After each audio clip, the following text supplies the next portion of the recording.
You ask Tiger to solve. This deals with linear equations with one unknown.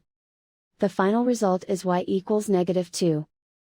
Let's solve it step by step. Group all constants on the right side of the equation. Subtract 2 from both sides. Group like terms. Simplify the arithmetic.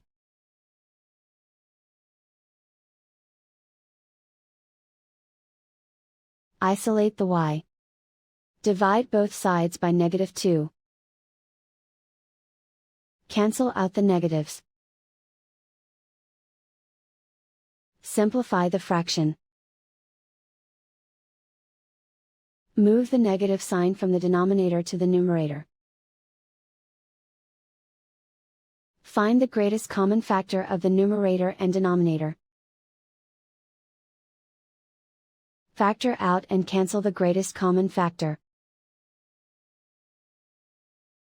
And so the final result is y equals -2.